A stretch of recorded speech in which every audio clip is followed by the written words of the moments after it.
JavaScript is constantly evolving. Are you keeping up? In this video, we'll explore some of the best practices every JavaScript developer should know to write clean, modern, and maintainable code. But please note, project-defined practices trump all other practices. If you want to make a change, make sure everyone is fully on board with it 100% first. Anyway, that is enough about the legacy that has been left to you. Let's look at the future. So one big change has been the introduction of let and const, which were introduced as alternatives to the typical var for declaring variables. The issue with var is it's prone to scoping issues and bugs. In a nutshell, let and const provide block scoping.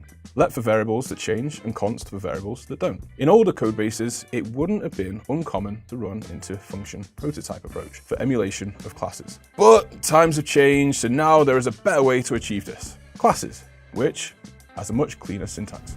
On the subject of classes, it used to be the norm to use an underscore to denote private properties or methods in classes, which wasn't really actually that private. So, when you actually need something to be private, there is the hash syntax, the official language feature that enforces true privacy, because, well, otherwise people can exploit your stuff.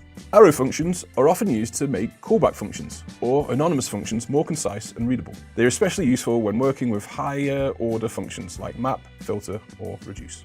Arrow functions enhance readability by removing boilerplate code, making callback functions and inline expressions much more concise. In addition, they are particularly valuable when working with classes or event handlers, as they automatically bind this to the surrounding lexical scope.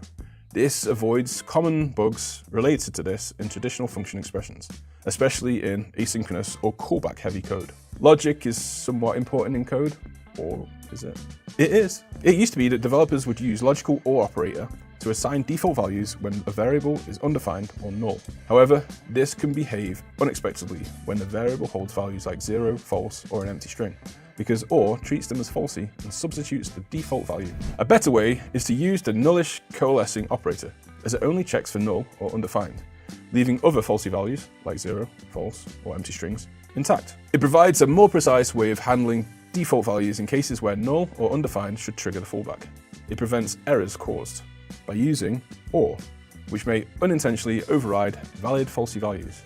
Using nullish coalescing results in more predictable behavior, improving both code clarity and reliability. When dealing with deeply nested objects or arrays, it's common to have to check whether each property or array element exists before trying to access the next level. Without optional training, this requires verbose and repetitive code. Instead, you can use the optional chaining operator to reduce the amount of boilerplate code and make it easier to work with deeply nested structures. This ensures your code is cleaner and less error-prone by handling null or undefined values gracefully, without the need for multiple checks. This leads to more readable and maintainable code, especially when working with dynamic data or complex objects. So, we hope that this video has given you something you can take away and apply to your own code. The main thing to remember is that the best practice is the one that makes your JavaScript easy to understand and maintain. But if you want some more best practices, check out our next video where we discuss the features in JavaScript that you should know. Nay, you must know.